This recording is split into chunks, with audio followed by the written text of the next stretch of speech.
Doctor ortho Ayurvedic oil और capsule. अब दर्द भी घुटने टेकेगा।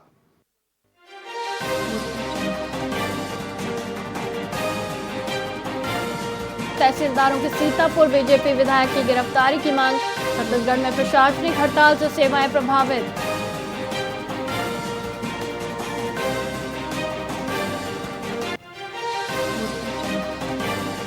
इबोला संक्रमण को लेकर छत्तीसगढ़ में अलर्ट। रायपुर एयरपोर्ट पर यात्रियों की स्क्रीनिंग शुरू। ट्रैवल हिस्ट्री की भी जांच।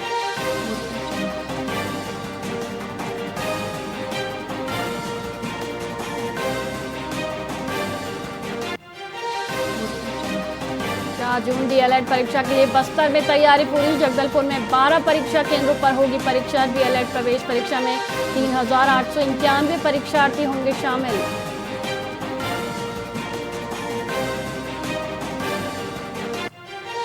बिलासपुर में 180 क्विंटल अमानक खाद जब्त। कृषि विभाग की कार्रवाई से हड़कंप। कई कृषि केंद्रों में अनियमितताएं उजागर।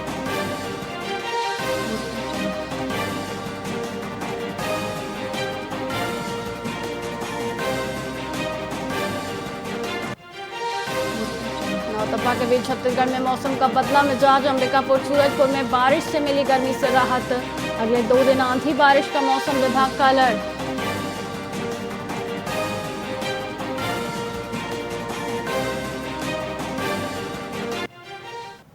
नमस्कार, आप देख रहे हैं वीआईपी न्यूज और मैं हूं आपके साथ वैशाली श्रीवास्तव। आइए रुक करते हैं खबरों की ओर।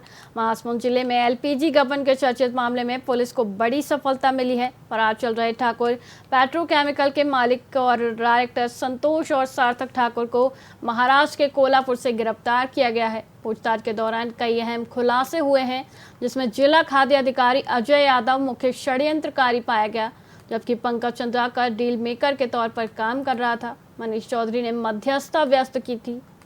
गबन का सौदा 90 लाख रुपए में तय हुआ, जिसकी पहली मांग 1 करोड़ 30 लाख थी। आरोपी लगातार ठिकाना बदल रहे थे और कई सिम कार्डों का इस्तेमाल कर रहे थे। बाद में रिपोर्ट किया गया कि ये 6 गैस कैप्सूल जो भरी थी वो खाली हो गई है और उसमें गैस अवेलेबल नहीं है। इसमें गबन का आरोप लगाकर एफआईआर दर्ज हुआ था 46/25 सिंगोड़ा थाने में अप्रैल महीने में। जांच में इससे पहले 2 प्रेस ब्रीफिंग में हमने बताया है कि हम इसके मुख्य षड्यंत्रकारी 3-4 आरोपियों को पहले ही पकड़ चुके हैं। जो मुख्य खरीदार था, जो ठाकुर पेट्रोकेमिकल का मालिक और डायरेक्टर संतोष ठाकुर और सार्थक ठाकुर, इन दोनों को पकड़ने में पुलिस को सफलता मिली है। ये लोग पिछले 25 दिनों से 29 अप्रैल से लगभग 1 महीने से ये लोग फरार थे। ये शहर बदल कर मोबाइल नंबर चेंज करते हुए, होटल वगैरह चेंज करते हुए, कई राज्यों से होते हुए बदल कर ये रह रहे थे और फाइनली इनको कोल्हापुर महाराष्ट्र में कोल्हापुर पुलिस की मदद से पकड़ने में सफलता मिली है। बाद में रिपोर्ट किया। राजापुर उप तहसील में नायब तहसीलदार के साथ हुई मारपीट की घटना ने प्रदेश में प्रशासनिक अधिकारियों को आंदोलित कर दिया है। लगभग 500 तहसीलदारों और प्रशासनिक अधिकारियों ने सामूहिक अवकाश लेकर अंबिकापुर कलेक्टर कार्यालय में प्रदर्शन किया। उन्होंने आरोपी सीतापुर विधायक राम कुमार टोपो की तत्काल गिरफ्तारी की मांग की। इस दौरान मुख्यमंत्री और राज्यपाल के नाम ज्ञापन सौंपकर दोषियों के खिलाफ कड़ी कार्रवाई की गुहार लगाई गई। प्रशासनिक अधिकारियों ने काली पट्टी बांधकर अपना विरोध दर्ज कराया और चेतावनी दी कि यदि कार्रवाई नहीं हुई तो आंदोलन को और तेज किया जाएगा। देखिए, राज्य प्रशासनिक सेवा संघ सरगुजा इकाई, जिला सरगुजा इकाई के तहत आज जो हमारे अध्यक्ष महोदय हैं अपर कलेक्टर सर, उनके अध्यक्षता में हमने आज कलेक्टर महोदय को एक ज्ञापन सौंपा है, जो कि सीएम साहब के नाम पे और राज्यपाल सर के नाम पे है, जिसमें जो सीतापुर में जो घटना हुई है उस पर उचित कार्रवाई करने के लिए ज्ञापन हमारी तरफ से दिया गया है। आज छत्तीसगढ़ राज्य प्रशासनिक सेवा के जिला इकाई सरगुजा के हमारे सभी अधिकारियों ने अभी विधायक जी के द्वारा जो कृत्य किया गया है उसके विरोध में माननीय मुख्यमंत्री जी और माननीय राज्यपाल महोदय के नाम से ज्ञापन सौंपा है। देखिए, राज्य प्रशासनिक सेवा संघ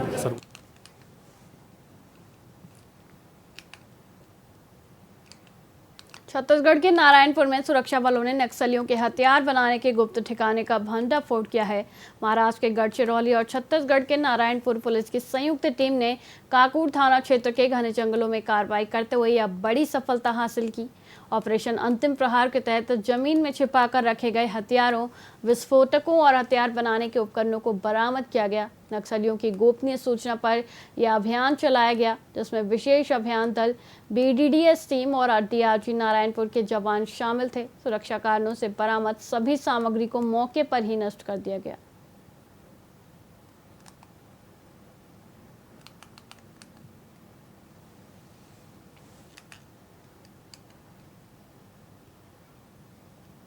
छत्तीसगढ़ के नेता प्रतिपक्ष डॉक्टर चरण दास महंत द्वारा जगत गुरु श्री राम भद्राचार्य को लेकर दिए गए विवादित बयान के विरोध में चिरमिरी में श्री राम कथा आयोजन समिति और सनातन समाज ने जोरदार प्रदर्शन किया। डॉक्टर महंत ने एक कथा कार्यक्रम के दौरान जगत गुरु राम भद्राचार्य को जगत गुरु मानने से इनकार कर दिया था, जिससे धार्मिक भावनाएं आहत हुई हैं। इसी के चलते हल्दीबाड़ी स्थित पंजाब नेशनल बैंक के सामने आक्रोशित लोगों ने विरोध सभा का आयोजन किया। प्रदर्शनकारियों ने डॉक्टर महंत के खिलाफ जमकर नारेबाजी की, हाथों में तख्तियां लेकर अपना विरोध जताया, जिनमें से कुछ पर डॉक्टर महंत की तस्वीर के साथ रावण भी लिखा था। अंत में आयोजन समिति के सदस्यों ने डॉक्टर चरण दास महंत का पुतला दहन कर अपना रोष व्यक्त किया और सार्वजनिक माफी की मांग की। परम पूज्य जगत गुरु श्री राम भद्राचार्य जी के बारे में जो टिप्पणी दिया कि मैं उनको जगत गुरु नहीं मानता, वो गांव को भी गुरु नहीं मानता, इससे हमारे सनातनियों को बहुत ठेस पहुंचा। सारे संसार में, दुनिया के कई देशों में हिंदू और सनातनी निवास करते हैं। छत्तीसगढ़ श्री राम का ननिहाल है और हम यहाँ प्रभु श्री राम को बदनाम करने वाले और उनके अनुयायी, अनन्य अनुयायी राम भद्राचार्य जी का अपमान बर्दाश्त नहीं कर सकते। श्री राम कथा समिति चिरमिरी द्वारा आयोजित किया गया था। इसमें किसी पार्टी का कहीं पर ही उल्लेख नहीं था। उसके बावजूद भी प्रदेश के नेता प्रतिपक्ष द्वारा परम पूज्य जगत गुरु महाराज जी भद्राचार्य जी महाराज के खिलाफ अनर्गल बातें हुई। उसका आक्रोश था सनातियों का, जिस रूप में यहाँ पर पुतला दहन के रूप में उनको प्रस्तुत किया गया। निश्चित रूप से जगत गुरु जो पद्मश्री पुरस्कार से सम्मानित हैं, उनके बारे में यदि प्रत्येक टिप्पणी होगी तो निश्चित रूप उत्तर का प्रत्युत्तर मिलना ही है। देखिए, पूरा चिरमिरी का एक एक सनातनी नाराज है। एक ऐसे जनप्रतिनिधि जिनको एक बहुत बड़ा दायित्व उनकी पार्टी ने दिया है और वो उस दायित्व में बने रहने के बाद हमारे ज़िले में आते हैं और ज़िले में इतनी बड़ी राम कथा जो आज तक के इतिहास में सरगुजा के संभाग में पहली बार इतने बड़े महापुरुष, इतने बड़े जगत गुरु की राम कथा का अपमान उन्होंने जो किया है, पूरा सनातनी, एक एक सनातनी चिरमिरी का नाराज है। और ये बैनर जो आज का आंदोलन था, चरण दास महंत जी का पुतला हम लोगों ने मिलकर फूका है। कहीं ना कहीं ये लोगों के अंदर आक्रोश है कि सनातन का जो भी विरोध करेगा उसको बख्शा नहीं जाएगा। परम पूज्य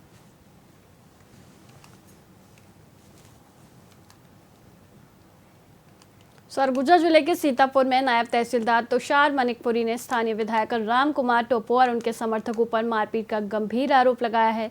घटना राजापुर उप तहसील कार्यालय में प्रमाण पत्र पर हस्ताक्षर को लेकर शुरू हुई, जहां विधायक की चचेरी बहन ने अभद्रता का आरोप लगाया, जिसे नायब तहसीलदार ने सिरे से खारिज कर दिया। नायब तहसीलदार का कहना है कि समर्थकों ने पहले पीटा, फिर विधायक ने अलग ले जाकर मारा। मौके पर मौजूद SDM ने हस्तक्षेप कर उन्हें बचाया। कलेक्टर ने दोनों पक्षों की शिकायत पर जांच के बाद कार्रवाई का आश्वासन दिया है। इस घटना से प्रशासनिक महकमे में हड़कंप मच गया है। मैडम का फिर यही है कि उनका कहना है कि मैंने उनसे छेड़छाड़ की है या बदतमीजी से बात की है। बदतमीजी से बात कुछ नहीं की है, बस उनका ये कहना था कि आप मेरे से क्यों पूछ रहे हैं कि मैं कौन हूँ करके। और विधायक जी उसके बाद जब मैं वापस सीतापुर पहुंच गया था अपने निवास पे, तो विधायक जी के PA का फोन आया था मेरे पास, रुपेश वर्मा, कि विधायक जी बुला रहे हैं राजापुर। तो मैं राजापुर निकल गया था। फिर SDM साहब भी साथ में रास्ते में मिल गए थे, तो हम दोनों साथ में पहुंचे थे। उसके बाद विधायक जी के जो समर्थक थे, है ना, उन्होंने मारपीट शुरू किया।